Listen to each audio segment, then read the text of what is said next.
Welcome back to episode 4 of Health, Wealth, and Lamborghinis, where I am trying to build a dividend portfolio to generate enough income to buy a Lamborghini. Now, on this channel, we talk all things finance. I do a deep dive into my portfolio, what I'm doing, my retirement accounts, etc. And today we're going to jump right into it. I'm going to talk about my military TSP. We've hit a new milestone. Coinbase, Bitcoin, I've hit a new milestone in that also. You guys remember last month I was actually pretty deep in the red. That has changed. Obviously, my Vanguard individual brokerage account, which we're doing all of our dividend stuff. I will show you my new position. I started at M1 Finance. And finally, I will show you guys why I have decided to go 100% all in on SCHD in my Roth IRA. Jumping right into my military TSP, we have hit a new milestone of over $75,000. Now, you guys can see this year we've got an 8% rate of return, which is just fantastic. You know, I am contributing about $1,100, over $1,100 a month into this account because I really want to get this number as high as possible. You know, my goal is to get this over $100,000 this year. And then in my last few remaining years in the military, I really want to get this number as high as possible because from the time I retire to when I can actually withdraw my Roth TSP, you know, there's a long time and I won't be able to directly contribute to this account. So if I could get this to, I don't know, $130,000, $150,000 by the time I retire, then it can just sit for another 15 years or so. I'm going to be in pretty good shape. That's the goal. I'm going to try to up my contributions as much as I can. However, $1,100 is a pretty big amount, actually. So now jumping into my Vanguard account, this is my main individual brokerage account. We're sitting at almost $270,000 in this account. I'm sure this will be $270,000 by the end of the month because I do actively contribute to this also. Most of this is a cash position as of now. You can see here, most of this money is sitting in VMFXX, the Vanguard money market account. And you can see we're making almost 5.3% interest on this money. So while my money will not sit here forever, I'm not really upset about keeping it here in the short term because it is generating a decent amount of return. Now, I am waiting for a time to buy in to the market where I can actually deploy some of this money legitimately into the market. Right now, I'm happy holding this money here. It's generating actually a decent amount of money back every month, and I'll show you guys that also. So mainly what you guys are interested in now is my dividend payments. You can see here 1, 2, 3, 4, 5, 6 payments in the month of February, and nothing really crazy, but consistent, right? You guys can see here we got some AT&T paid me at the beginning of the month, $3.33, not bad. PNC Financial paid me $4.65, not too bad. Our favorite, Realty Income, the monthly dividend payer, they have paid me $1.55 this month. Starbucks, you know, I'm still buying into Starbucks. They gave me $4.56, almost enough to afford my flat white. But you know, maybe next month, maybe the month after, they'll actually pay me enough to get my favorite drink there. And then right at the end of the month, right here, Enbridge, kind of, you know, they paid me $4.05. This is a funny one, actually, because this is a Canadian company. So they actually paid me $4.05, but then they took back like 30 or 40 cents, I think, as some type of like country transaction fee. I'm not sure if I'm going to continue to hold this position. This was my first dividend payment from Enbridge. And so I might sell out of it just so I don't have to pay those, you know, country to country fees. I'm still undecided. I'll keep you guys up to date on that. And then finally, my money market account paid me $326. Now, my cash has only been in this account as of this time for just a few days. So this is only a few days of interest. So you can imagine after a month, you know, well over $1,000 just in interest on my cash here. Now, moving along, I did make quite a few buys, 5 more buys, one of them actually pretty big. We started the month, I bought a little bit more Realty Income. You know, this price is fair in the low 50s. You know, I bought 4 more shares. just over $211. And I'm going to continue to buy into that. I would love to get to the point where every month Realty Income is paying me enough to buy an entire share. So we'll see. I'll just kind of keep plugging away, but I think we can actually hit that. Moving on, Altria. I bought a few more shares in that at $40.02, which is actually one of the lowest prices I've seen. If this goes below 40, I might make a legit purchase here.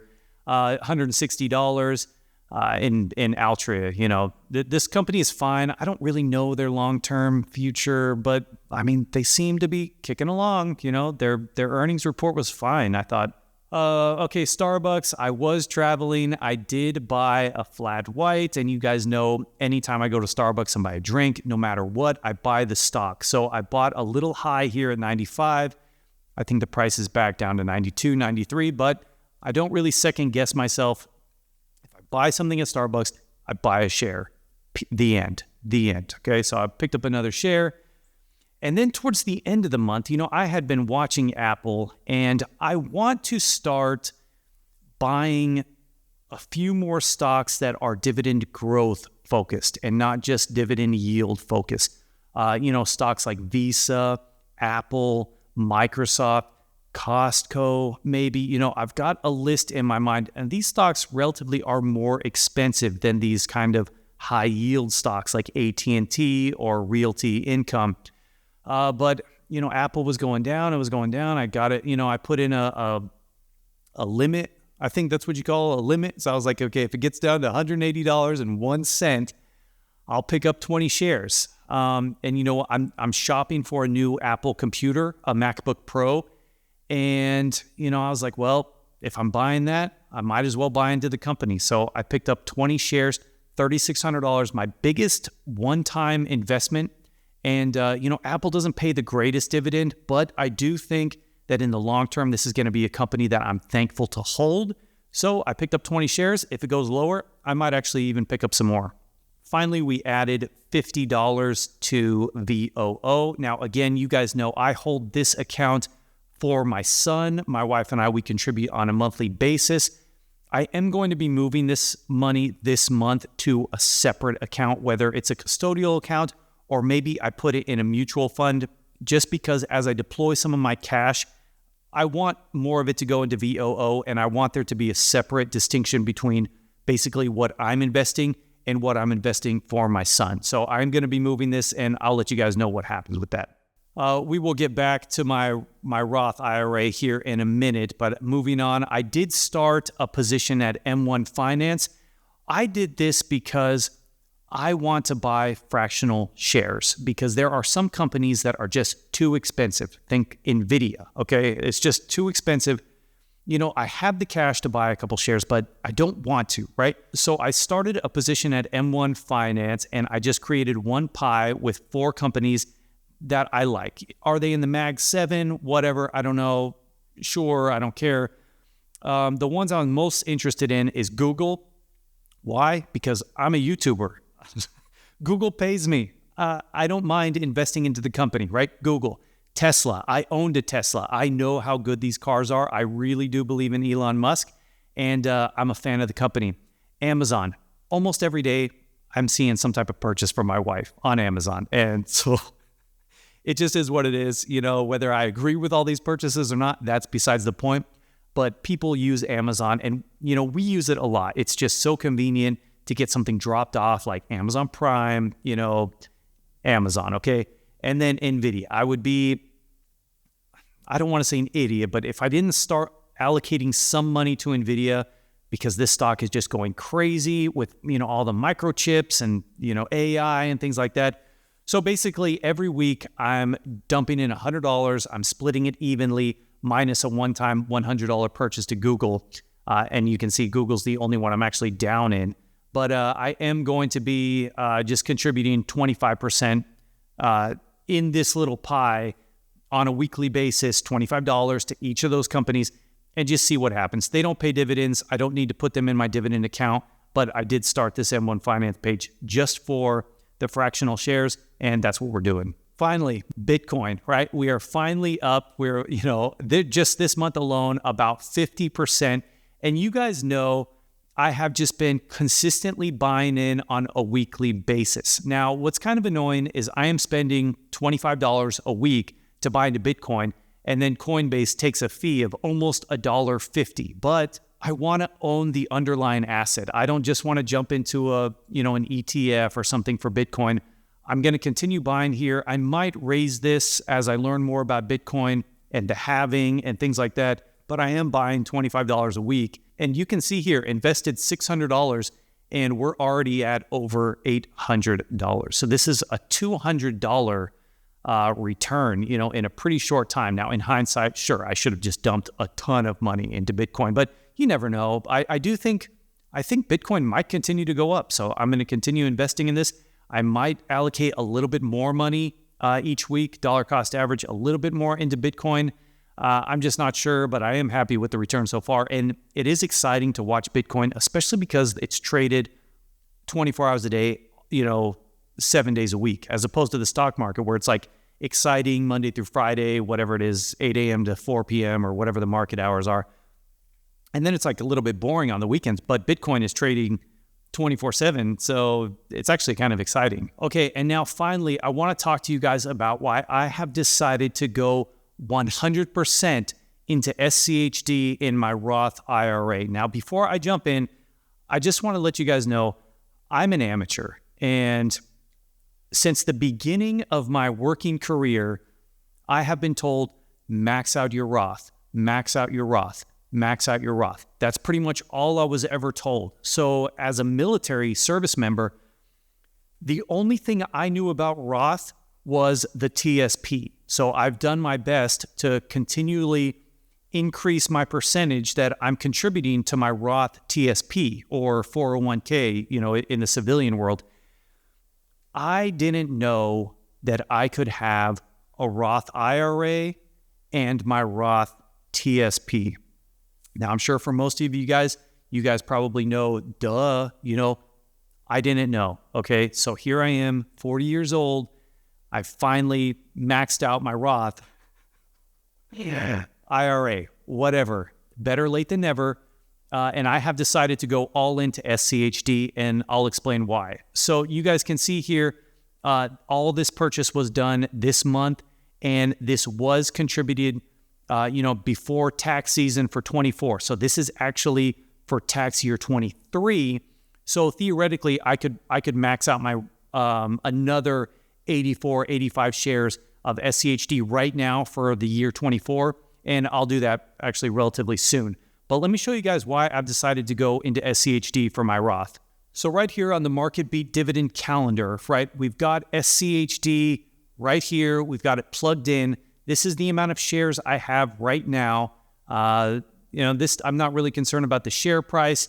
All this stuff is auto-generated.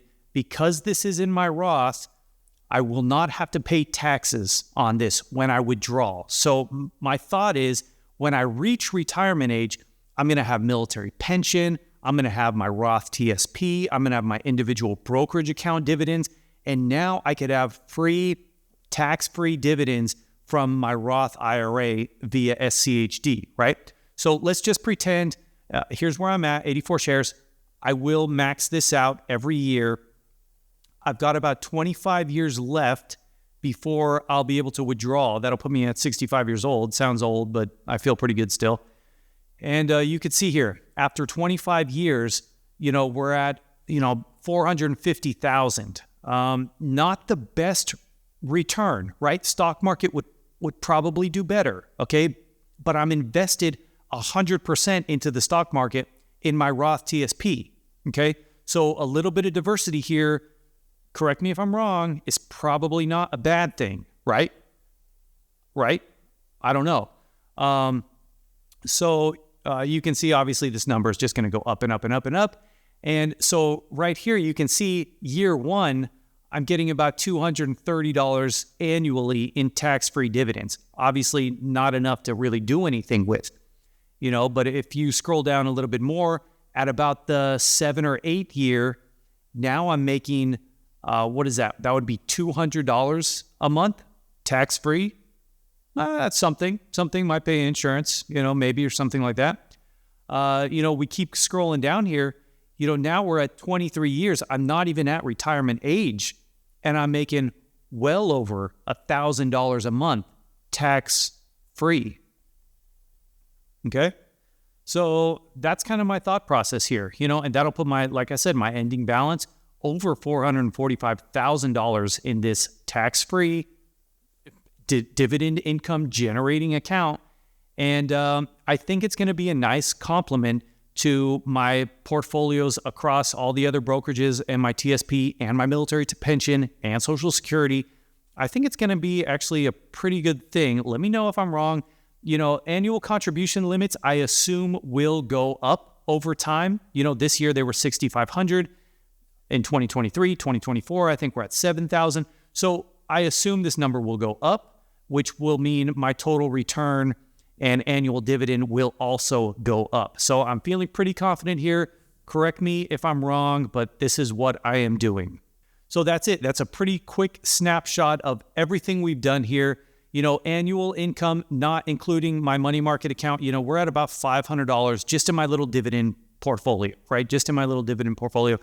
Next month, January, February, March, we've got a lot of payments coming. It's going to be a busy month, and I'm just really excited to continue to grow this portfolio, watch some of these, purchases that I'm making materialize into dividend payments, and I'm just really excited, So thank you guys so much. If you guys have any advice, what are you guys doing with your portfolio? Drop it down in the comments, and I'll see you guys in the next video.